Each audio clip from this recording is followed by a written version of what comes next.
сахам сырноокости. Здравствуйте, мои дорогие друзья. Это тот же день, но я здороваюсь, потому что ролик уже будет идти второй. Так, и вот справилась с помидорами, как вы видели. Отдала заказ, поели курочку. Теперь будем дальше делать абхазскую аджику. Так, перемыла все. Сейчас я последнюю покажу вам. Вот зелень как сушу. Вот этой вот сушилки от Тапоровой. Очень хорошая штука. Сушит прямо.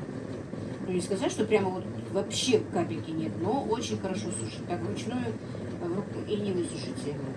Вот, а желательно для этой аджики, чтобы зелень была сухой. Вот видите? Вот.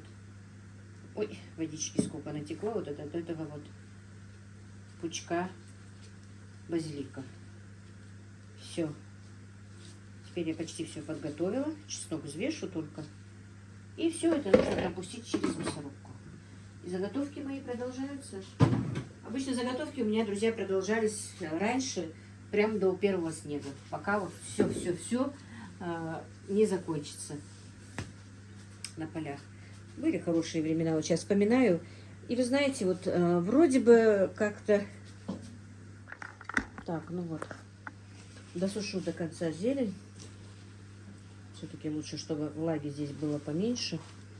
Ну, осталось чуть-чуть только не влажная. Хорошо сушит эта сушилка, если кому нужно. Так. Что теперь? Ну, все, подготовилась. Чеснок я взвесила. Практически все ингредиенты подготовила. Теперь просто нужно мне справиться с перчиком. Так, наверное, с той стороны немножко стану.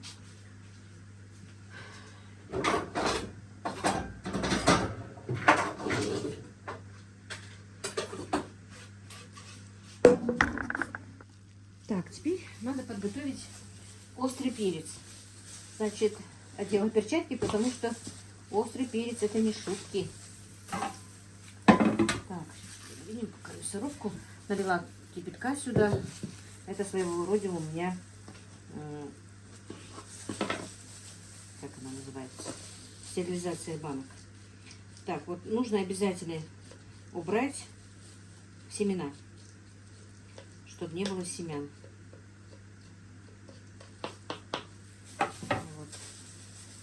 Знаете, наверное, это с возрастом как-то уже начинаешь вспоминать, что ты тупой нож. Воспоминания разные, и детство, и то, что раньше делал, и как-то к чему-то стремился, и была мечта, и много чего, что, в принципе, этого может быть в один момент вдруг и не стать. Это, конечно, очень обидно. И, знаете,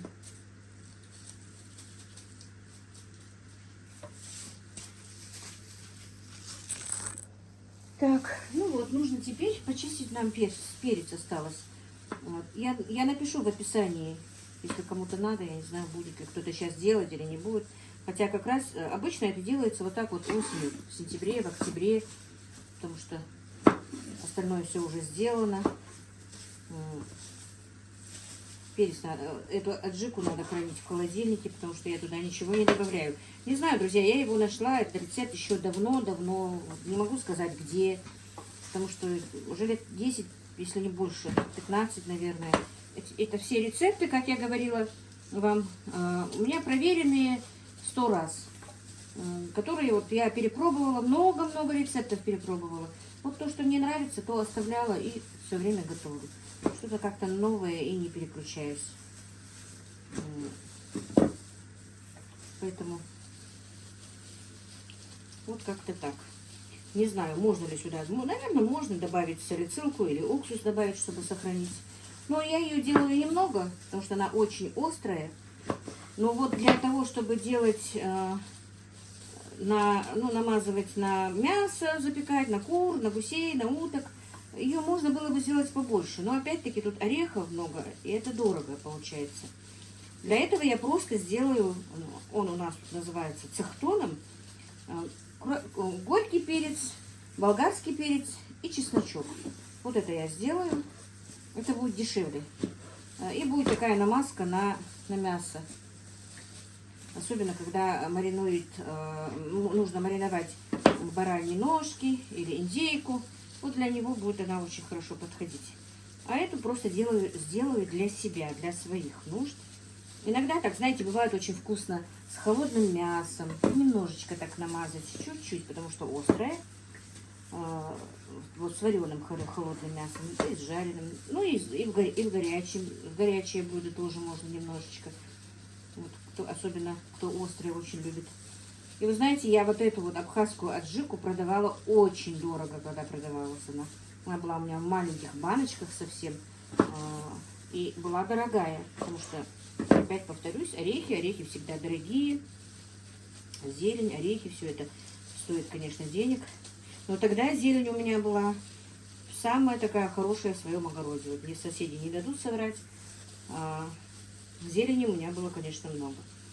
И раз вам нравится, что я рассказываю что-то, давайте я вам буду чистить теперь. Буду рассказывать, как я начала. Вот первое время, вот тут вот переехав, когда мы переехали сюда жить, ну, не буду говорить почему, как. Если что вам интересно, кто-то новенький, не знает, почему мы сюда переехали, посмотрите мои ролики «История жизни» 1, 2, 3. Там вы поймете, почему и как мы сюда переехали. Ну вот, короче, когда мы переехали, первый год это было, мы, ну, уже сажали летом. Этот год я не скажу, но на второй год мы как обычно, мы с мамой посадили огород. Всю зелень, все, огород огромный. У меня не было раньше огорода, не было. Где бы я ни жила, таких больших огородов у меня не было. Ну, где-то один год, когда жила в Вознесеновке, там был огромный огород. Вот единственное там, но там и в голову не приходило что-то продавать. Вот. Посадили мы все в огороде. И вы знаете, так все, во-первых, эта земля была такая, которая отдыхала, тут ничего не было. Это были колхозные поля, здесь раньше говорят. И здесь ничего не сажалось, земля отдыхала очень много лет. И что бы ты ни посадил, прям вот шикарное было. Чернозем такой прекрасный. И вот как-то, вот знаете, я не знаю, вот как даже в голову нам пришло. У меня в этот год, вот первый год, уродилось столько петрушки, укропа, щавеля. Это было что-то. И как-то, поехав на рынок, я обнаружила, что щавель дорогой. Вот пучок щавеля, но я сейчас не могу вам сказать, сколько он стоил, потому что это 17 лет тому назад, получается. Но был дорогой. А у нас его сколько, огромная грядка выросла. И я говорю маме, мама, может быть, продавать нам этот щавель? Она говорит, ну давай. Короче, мы начали продавать этот щавель. Мама вязала эти пучки. А я рано утром, тут, когда мы сюда переехали, с этой стороны, где мы сейчас живем, не было этой дороги, которая сейчас у нас. Перец острый. Дорога была, но она была грейдерная. Не было, вернее, не дороги, а не было автобусов и маршруток. Нужно было ехать на попутке. И я с огромными 2 сумками, с щавелем, ну и попутно, конечно, петрушка, укроп, с этими пучками. Рано утром ехала на рынок. Часов в 7, уже в 6, в 7. Ну, конечно, меня попутно подбирали. Подбирали парни, которые на работу ехали. И вот так вот на утреннем раннем рынке, на котором я вам сейчас показываю, он тогда был с другой стороны на фабрике, но почти там же, только через дорогу. Вот там вот утром или сдавала я пучки, или сама становилась и продавала эти пучки. И вы знаете, хорошая денежка у меня бывала вот на те времена. И уже часов в 9 я уже была дома, продав свою зелень, была дома. Дальше могла заниматься своими домашними делами. Вот так вот я начала торговлю, друзья, с овощей, которые выращивала дома. Понемножечку все это пошло. Так мы уже сажали. И первый год я работала на людей. По-моему, 2 года. 1 год собирала огурцы, помидоры, картошку. 2 год торговала. А на 3-й год уже сама. И сажать начала поля, и выращивать. И попутно и огурцы выращивала, и зелень выращивала. И все это продавала. Вы знаете, действительно, такие времена хорошие были. Тогда мне не казалось, вот не уставала я. Ну, это, по-моему, потому что, наверное, молодая была. столько энтузиазма было, и молодая, и хотелось быстрее свою семью поднять на ноги и построиться, и чтобы у детей все было. И вы знаете, действительно, вот работая, уставая, как-то и плохие мысли не шли в голову.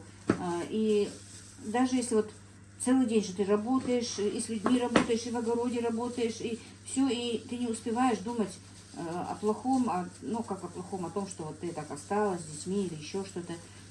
И проходило время быстрее, а когда уже ночью ложилась спать, настолько уставала, что только вот закрою глаза и начинаю думать там или о муже, или о том, что как-то вот, ну вот приходят какие-то мысли. И буквально за 2-3 минуты засыпала, потому что очень сильно уставала. Вот. Ну и, конечно, вот все вот так вот происходило. Вспоминаю вот это вот все. Потом через какое-то время мы начали торговать именно овощами и своими, и привозить уже по-крупному. У нас была «Газель» бортовая. Выезжали со средним сыном, ездили в соседнюю республику, в Кабардино-Балкарию. Оттуда привозили помидоры. Помидоры у нас здесь не растут в Ингушетии, не выращивают помидоры, потому что, видимо, не подходит наш климат для помидор. Огурцы у нас были свои, почти гектар я сажала. Ну, где-то 60 соток, 70 соток у меня были огурцы свои. Ну, а болгарский перец, вот это вот все, конечно, сажалось, но мало. Для этого нужны большие земли, у меня столько земель не было. И, ну, и для этих перцев, для этого всего тоже вода нужна. Это тоже у нас не выращиваются. Огурцы еще как-то выращивались раньше, вот когда я сажала, еще несколько человек было. Но их сейчас у нас так массово не выращивают. Торговали. Засолка потом началась на продажу. Вот, не знаю, как-то в этом труде я и прожила, можно сказать, вот эти вот все 17 лет до сегодняшнего дня. Постоянно что-то делая, как-то одно прекращалось, занятие, например, да, чем-то начиналось другое. Вот так вот жизнь и проходит потихоньку. Старалась, чтобы у детей моих было, ну и как хотя бы на среднем уровне у людей, чтобы они не подумали, что вот если бы был у нас жив наш отец, то у нас было бы то-то, то-то. Вот, чтобы они не смотрели на других, у которых есть отцы, у которых есть довольство, чтобы они на это не смотрели и, ну, наверное, как-то не думали об этом. Поэтому, как смогла, так и вырастила их. Но, конечно, без их самих помощи, их самих, я бы не справилась. Мне очень помогали мои мальчики. Мои мальчики слишком рано выросли, друзья. У них почти не было детства, можно сказать. Потому что среднему сыну было 12 лет, когда умер отец, старшему 15. И они вот с 15, с 12 лет начали вместе со мной работать. Работать и на полях, работать даже на стройке. С 14 лет он уже начал строить, как я уже рассказывала. Нам дом построил сам. Вот в 13 лет уже он построил для нас дом. Потому что когда умер мой муж, у нас была только вот эта вот маленькая времяночка. Никогда вот... Бывали, конечно, не могу сказать, что не было времени такого, чтобы, ну, не приходило уныние или еще что-то, или как-то... Но это ненадолго. Я справлялась практически сами, одной своей семьей. Конечно, добрые люди нам помогали, это однозначно, и родственники помогали. Но все равно все время же они тоже не могут нам помогать, у них свои семьи. Никогда не надеялась на кого-то, что вот кто-то придет и что-то сделает. Тем более, когда я сюда переехала, я еще полностью не восстановилась от болезни. Но все равно как-то пересилила себя. Просто немножко нас, конечно, потрясло, когда уже вот у нас так получилось, что нежданно-негаданно у нас мы стали должны крупную сумму денег. Ну, не буду сейчас тоже углубляться, я как-то об этом говорила, и некоторые меня спрашивали. И сегодня хочу об этом сказать, друзья. Уже 3 месяца, получается, как мы расплатились с этим долгом, все. Теперь мы не должны. С этой долговой ямы мы вылезли. Алхамдулилла. Так что все проходит, все проходит. И надеемся, конечно, и нынешняя ситуация тоже пройдет. И мы будем жить хорошо. Не может быть, чтобы было плохо. Не должно быть. Всевышний не допустит, мне кажется, этого. Будем молиться. И молить Всевышнего, чтобы он простил нас всех. Потому что, мне кажется, он все-таки разгневался, что мы ожесточились, друзья. Мы очень ожесточились. Не знаю почему, но люди стали очень жестокие. Что к чужим, что к своим, что к родне. Поэтому, наверное, сейчас есть время все это переосмыслить, пересмотреть. И быть добрее. И к людям, и к себе, и к миру. Я не хочу прям, чтобы вы думали, что я такая умная или что. Но это вот как я думаю. Мне кажется, все-таки мы разгневали Всевышнего. Всем тем, что мы сейчас делаем. Мы — это не я отдельно или еще кто-то, а весь мир. Весь мир, который сходит с ума. Который, по-моему, если меня спросить, просто зажрался. А что нужно человеку? Ведь не так много и нужно.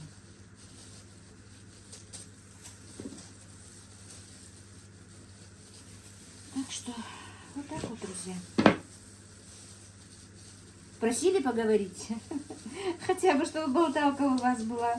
Вот я вам и поболтала. Да.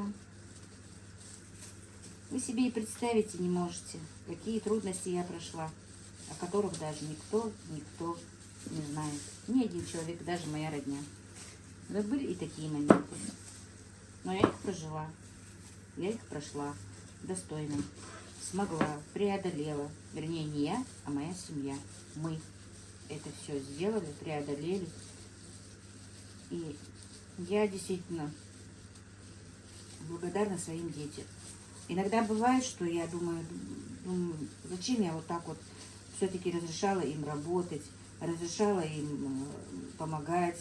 Не то, что разрешала, ну, заставлять я их не заставляла, конечно, но вот разрешала. У нас единственный Ибрагим, самый младший, который, вот он излюбленный, он ничего не делает, не работал, физически ничего не делает. А те двое, конечно, не то, что на стройке или на поле. У нас было много скота, когда я сюда переехала. Они и за скотом ухаживали. Это надо было каждое утро выводить и привязывать 5-6 телят. Потом вечером обратно заводить. Их поить, их кормить. Мальчики мои, конечно, друзья, прошли через многое. Именно вот физически. И я вот сейчас вот думаю, зачем я им разрешала это все делать, зачем надо было. А потом про себя думаю, а если бы я их просто так оставила, они же могли и по другой дорожке пойти, если бы они не были заняты. Потому что и такое есть. А как бы я их остановила? У нас же нет отца, да, получается. Кто бы их остановил? Потом думаю по-другому, что нет, все-таки они хоть и уставали, хоть и работали, но были всегда при мне. Никогда никуда не ходили, ничего не делали. Ни разу в моей жизни они даже яблочко чужого не сорвали. Ни разу никто ко мне не приходил, что вот они что-то сделали. Если даже они там подерутся или что-то, они никогда мне об этом не говорили. Если даже я узнаю, я сама никогда в жизни не ходила к родителям детей, чтобы вот говорить, что вот они подрались или еще что-то. Потому что завтра дети помирятся, а родители надолго будут врагами, если там поссорятся из-за детей. Такие ситуации бывали. Жизнь, конечно, друзья, длинная. Много чего происходило. И, конечно, я не могу сказать, что я эту жизнь прожила правильно. Наверное, я много чего как-то сделала неправильно. Теперь с возрастом я это понимаю. Когда молодой, ты этого не понимаешь. Думаешь, что ты всегда прав. Но, оказывается, надо было остановиться, подумать и не спешить. Но опять-таки это приходит только с возрастом. Это, наверное, у всех так. Вот так вот. А сейчас нам в действительности нужно подумать, куда мы катимся. И остановиться.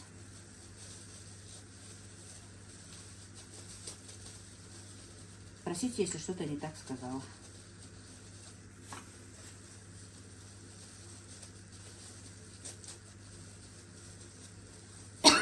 Видите, из-за разговоров. И перец почистила. Ух ты, 16 минут наболтала. Так, ну вот, друзья, теперь пропустим наш перец через мясорубку.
Ну все, перекрутила я всю зелень, как вы видели. Как его? Чеснок, острый перец и орехи. Теперь надо посолить. Вы знаете, по рецепту у меня тут нет, сколько нужно добавлять соли. Соль уже надо как-то пробовать. Но соль нужна, здесь нужно соли много, чтобы было чувствовалось много соли. Потому что, как я сказала, без всяких консервантов здесь все идет. И сюда еще нужно добавить кориандр молотый. Вот жалко, у меня кофемолка сломалась, у меня есть в зернах кориандр. Это было бы очень пахучее. Ну все. Надо будет мне кофемолку купить. Сгорела у меня кофемолка. Так-то никак не куплю, хотя она стоит не таких много денег. Все забываю иногда, когда бываю иногда в магазине. В нашем этом мегамаркете как-нибудь куплю. Все, теперь перемешаем и в баночки. Все. Ну, сутки она должна простоять, чтобы насытилось все это вместе, все перемешалось. Да, прекрасная аджика, друзья. Если кто-то не готовил, приготовьте. На интерес приготовьте один замес. У меня тут 2 замеса. А вы приготовьте один замес. Я как сказала, так и оставлю все в описании. А так и проговорить могу. Короче, здесь у меня 12 острых перчиков, пучок зелени петрушки, пучок зелени укропа и пучок базилика, ну вот этого вот сиреневого, да, полстакана орехов, 250 грамм чеснока и все. И столовая ложка кориандра молотого. Соль по вкусу. Вот вам и заправочка. Вернее, аджика. Мужчины очень любят ее. Ну вот, друзья, получилось у меня вот столько абхазской аджики. Это довольно-таки много. Вот для моей семьи она на всю зиму хватит, потому что буквально немножечко только нужно куда-то добавлять. Вот такие вот маленькие баночки я раньше продавала. Чуть-чуть побольше, такие. И они были очень дорогие тогда. Ну, как очень дорогие. Ну, дороже, чем обычная, например, вот такая вот пол-литровая обычная аджика наша. Поэтому вот так. Но хранить нужно в холодильнике, друзья.